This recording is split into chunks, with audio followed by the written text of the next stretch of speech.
Hi, நான் சுஜித்ரா. ரத்னம் காலேஜில் MSc clinical psychology first year படிக்கிறேன். இன்றைக்கி நான் என்ன பண்ண போகிறேன் அப்படின்னா, மூவி ரிவ்யூ கொடுக்க போகிறேன். த ஹண்ட் அப்படிங்கிற 2012 மூவி. அது வந்து ஒரு க்ரைம் படம்லாம் ஒன்றும் கிடையாது. ஒரு சின்ன கன்ஃப்யூஷனால் ஒரு நல்ல மனுஷனோட லைஃப் எப்படி வந்து ஸ்பாயில் ஆகுது அப்படின்றது தான் வந்து இந்த படம்.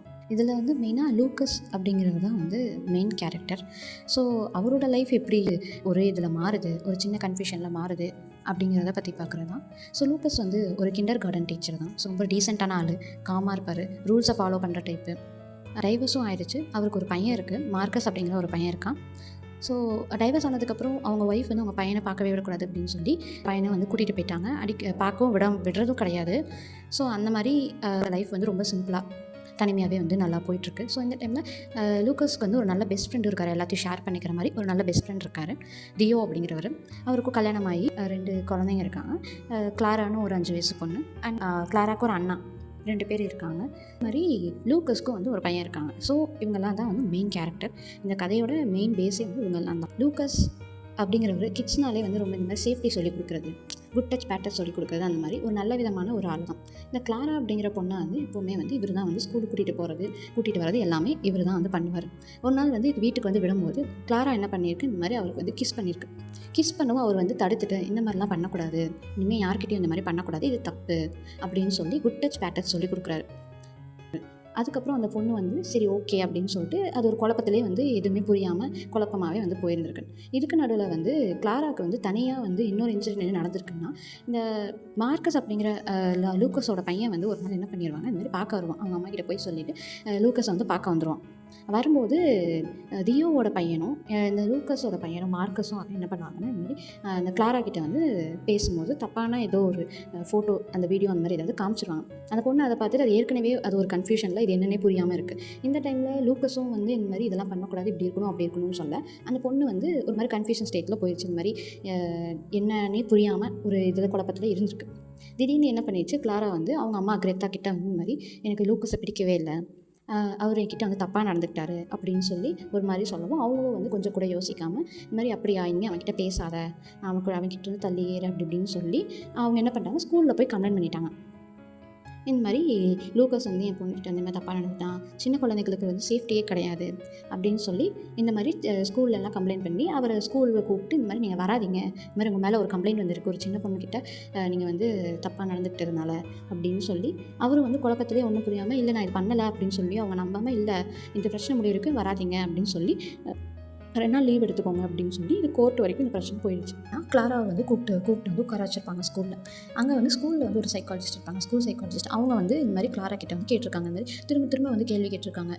ஒரே கொஷினை விதவிதமாகவும் வந்து கேட்டிருக்காங்க. இந்த மாதிரி லூக்கஸ் இப்படி பண்ணினானா அப்படின்னு சொல்லி வந்து திரும்ப அந்த பொண்ணுக்கிட்ட கேட்கவும், அந்த பொண்ணு வந்து அந்த ஃபோட்டோஸு அவர் இந்த மாதிரி பேசினதுன்னு சொல்லி ஒரு கன்ஃபியூஷனில் ஆமாம் அப்படி தான் பண்ணார் அப்படின்னு சொல்லி அதை வந்து ஒரு ஸ்டோரியாக வந்து ஒரு க்ரியேட் ஆகி ரூமராக வந்து எல்லா பக்கமும் வந்து பரவ ஆரம்பிச்சு, லூக்கஸ் இப்படிப்பட்டவன் அப்படின்னு. ஸோ எங்கே போனாலும் அவர் ஈவன் ஒரு கடைக்கு போனால் கூட அந்த கடையில் இருக்கவங்க வந்து என்ன பண்ணுறாங்கன்னா, இந்த மாதிரி அவரை வந்து அடித்து இந்த மாதிரி நீங்கள் வரக்கூடாது, இப்படிப்பட்டவன் அப்படின்னு சொல்லி இனிமேல் நாளைக்கு நீங்கள் வராத, இதுவே லாஸ்ட்டாக இருக்கணும் அடிக்கிறது, அந்த மாதிரியெல்லாம் வந்து பண்ணிடுறாங்க. நெக்ஸ்ட் வந்து அவரோட ஜாபும் போயிடுது, வேலையும் போயிடுச்சு. அப்புறம் இது கோர்ட் வரைக்கும் வந்து போயிடுச்சு. கோர்ட்டில் போனாலுமே அங்கே வந்து ப்ரூஃப் இல்லை, இவர் இப்படி தான் அப்படின்னு சொல்லி ப்ரூஃப் இல்லை, எதுவுமே இல்லாதனால இவர் இன்னசென்ட்னு கோர்ட்லேயும் சொல்லிடுறாங்க. ஆனால் என்ன தான் கோர்ட்டே இன்னசென்ட்னு சொன்னாலும் இந்த சொசைட்டியே அவரை வந்து இப்படிப்பட்டவர் அப்படின்னு சொல்லி லேபிள் பண்ணிருச்சு. ஸோ இவர் இப்படி தான் அப்படின்னு இது ஒரு இடத்துல போய் நின்று ரொம்ப கத்தி நான் எதுவுமே பண்ணலை அப்படின்றதுக்கு ரொம்ப ஃப்ரஸ்ட்ரேஷனில் ரொம்ப கத்தி அந்த மாதிரிலாம் பண்ணியிருக்காரு. பட் அவர் என்ன தான் இந்த மாதிரி பண்ணாலும் அவரோட பெயின் யாருக்குமே தெரிய போகிறதில்ல. லூக்கஸோட பையன் மார்க்கஸ் வந்து பார்க்க வந்திருக்கான்.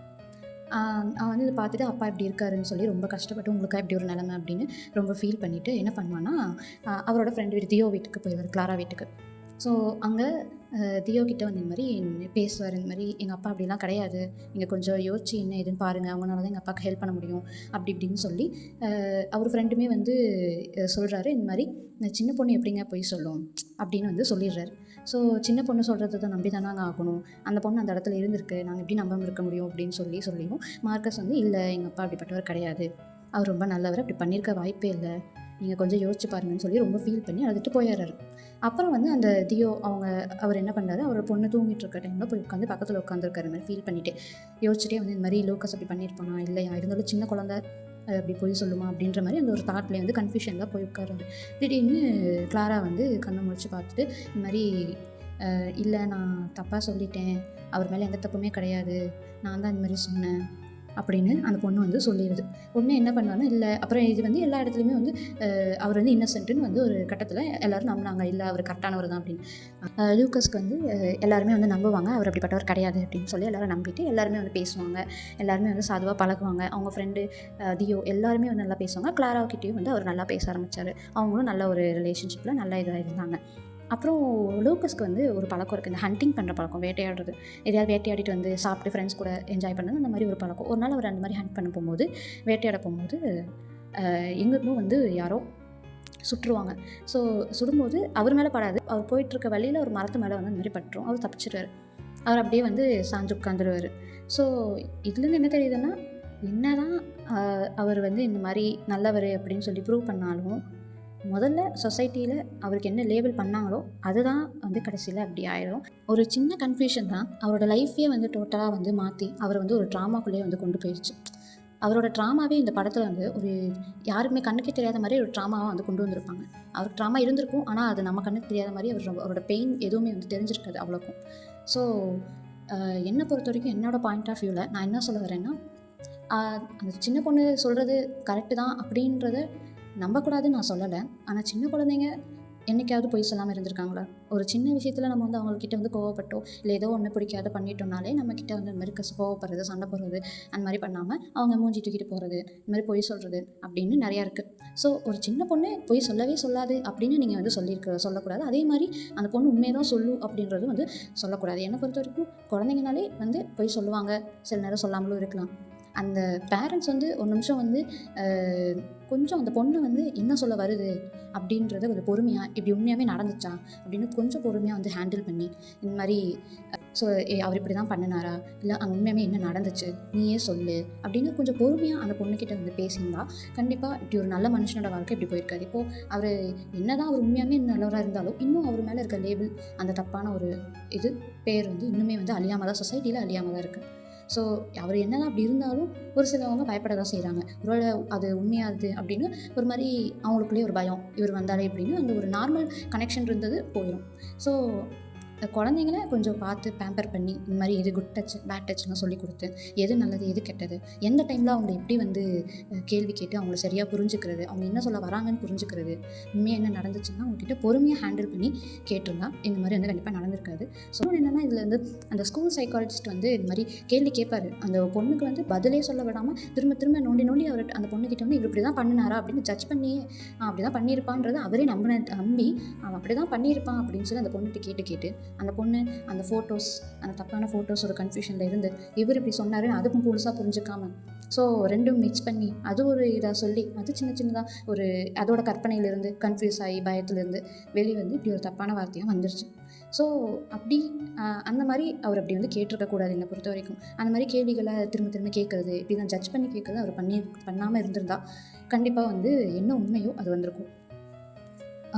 சைல்டு சேஃப்டியும் முக்கியம்தான், ஆனால் பயத்தில் நம்ம வந்து என்ன வேணாலும் ஜஸ்டிஸ் பண்ணக்கூடாது. பேரண்ட்ஸோட இன்டென்ஷன் நான் வந்து தப்புன்னு சொல்லலை, அவங்க பயப்படுறது கரெக்டு தான், பயப்படணும், சேஃப்டியை பார்க்கணும். இருந்தாலும் அவங்க வந்து கொஞ்சம் பொறுமையாக என்ன ஏது, நான் இத்தனை நாள் கூட பழகினவர் இப்படிப்பட்டவரா, எத்தனை வருஷமாக பார்த்துட்ருக்கோம் அப்படின்றத கொஞ்சம் மனசில் வச்சு குழந்தை சொல்கிறதையும் நம்பலாம், நம்பாமே இருக்கக்கூடாது. ஆனால் இந்த சைடில் அவர்கிட்டையும் என்ன ஏதுன்னு கேட்டிருக்கணும்.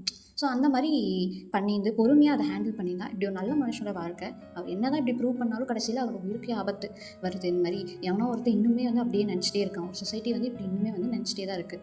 ஸோ ஹண்ட் அப்படிங்கிற படம் நமக்கு என்ன சொல்லுதுன்னா, சில்ட்ரன், அந்த குழந்தையோட வார்த்தை வந்து ப்ராப்ளம் கிடையாது. இங்கே அந்த குழந்தை சொல்லிச்சு இப்படி தான் சொல்லிச்சுன்றது ப்ராப்ளமே கிடையாது. இங்கே என்ன ப்ராப்ளம்னா அதை நம்ம எப்படி புரிஞ்சுக்கிறோம், நம்ம எந்த விதத்தில் எடுத்துக்கிறோம் அப்படிங்கிறது தான் வந்து இங்கே ப்ராப்ளமே. ஸோ அந்த விஷயத்தை வந்து கொஞ்சம் யோசிச்சு பொறுமையாக நிதானமாக நிறுத்தி என்ன ஏதுன்னு கேட்டு அதுக்கப்புறம் டிசைட் பண்ணிடலாம். இந்த மாதிரி ஒரு பிரச்சனை வந்திருக்காது. ஸோ லூக்கஸும் வந்து இந்த மாதிரி ஒரு பெயினோட கடைசி வரைக்கும் இந்த பெயின் அவர்கிட்ட என்றைக்குமே போகாது. இது ட்ராமாவாக உள்ளே இருந்துகிட்டே இருக்கும். நாலுமேல் எந்த குழந்தைங்கிட்ட பழகினாலும் அவருக்குமே இப்படி சொல்லிடுமோ, அந்த குழந்தை இப்படி சொல்லிடுமோன்ற ஒரு பயமும் வந்து இருக்கும். குழந்தைங்களுமே வந்து பல கற்பனை உலகத்தில் தான் இருப்பாங்க. ஸோ அவங்களோட கற்பனை உலகத்தில் நம்ம போயிட்டு இந்த மாதிரி அந்த கேள்வி இந்த கேள்வின்னு சொல்லி அதை உள்ளே திணிச்சு அதுங்க அதை வச்சு ஒரு மெமரி இப்போ இது பண்ணி அது ரெஜிஸ்டர் ஆகி அது தப்பாக ரெஜிஸ்டர் ஆகி அவங்க சொல்ல வந்தது ஒன்றாவும் அவங்க சொல்கிறத நம்ம ஒன்று புரிஞ்சுக்கிட்டோம், அந்த மாதிரி வந்து நடக்கிறதுனாலே இந்த மாதிரி நிறைய பிரச்சனை வருது. ஸோ நம்ம தான் வந்து ஒரு பேரண்ட்ஸாக குழந்தைய எப்படி பார்த்துக்கணும் அப்படின்னு நீங்கள் வந்து கரெக்டாக பார்த்துக்கோங்க. அவங்க என்ன சொல்ல வராங்க அப்படிங்கிறத புரிஞ்சுக்கவும் ட்ரை பண்ணுங்கள். அவங்க சொல்கிறாங்கன்னா உடனே வந்து நம்ம பொண்ணு சொல்கிறது தான் கரெக்டு அப்படின்னு வந்து சொல்லாமல் கொஞ்சம் யோசிச்சு இப்படி நடந்திருக்குமா, இப்படி பண்ணியிருப்பாங்களா அப்படின்னு கொஞ்சம் யோசிச்சு என்ன ஏதுன்னு நிதானமாக, ரொம்ப பயப்படாமல் நிதானமாக என்ன நடந்துச்சுன்னு உண்மையை வந்து வெளியே வர வைங்க. ஸோ த ஹண்ட் அப்படிங்கிற மூவி வந்து நமக்கு என்ன சொல்லுது அப்படின்னா, சில்ட்ரனோட வார்த்தை பயம் கிடையாது. அதே வந்து அடல்ட்டாக இருக்க நம்ம பயத்தில் எடுக்கிற டிசிஷன் தான் வந்து ரொம்ப டேஞ்சரஸான ஒரு விஷயம். ஒரு சின்ன கன்ஃபியூஷனில் பொறுமையே இல்லாமல் இருந்ததுனால ஒரு இன்னசென்ட்டோட லைஃப் வந்து எப்படி இதாகுது அப்படின்றத நம்ம பார்த்தோம். ஸோ ஜட்ஜ் பண்ணுறதுக்கு முன்னாடி யோசிங்க, ரியாக்ட் பண்ணுறதுக்கு முன்னாடி பொறுமையாக இருங்க. ஒரு பேரண்ட்டாக இருந்தாலும், ஒரு டீச்சராக இருந்தாலும், ஒரு சொசைட்டி மெம்பராக இருந்தாலும் பயத்தில் எந்த ஒரு விஷயத்தையும் டெசிஷன் எடுக்காமல் கொஞ்சம் பொறுமையாக வந்து டெசிஷன் எடுக்க கற்றுக்கணும்னு சொல்லி இந்த படம் வந்து ரொம்ப இதாக சொல்லுது. ஸோ ஏன் அப்படின்னா ஒரு வார்த்தை ஒரு லைஃப்பையே வந்து காப்பாற்றவும் முடியும், அதையே வந்து அழிக்கவும் முடியுன்றதான் இந்த படத்தோட மெயின் கான்செப்டே. ஸோ என்னை பொறுத்த வரைக்கும் நானும் இதை தான் வந்து நம்புகிறேன். என்னோடய பாயிண்ட் ஆஃப் வியூவில் இதுதான் கரெக்டாக இருக்கும் அப்படின்னு நானும் நினைக்கிறேன். ஸோ உங்களுக்கு என்ன தோணுதுன்றதை நீங்கள் வந்து கமெண்ட்டில் சொல்லுங்கள். நல்ல கமெண்ட்ஸை எதிர்பார்க்குறேன். தேங்க்யூ.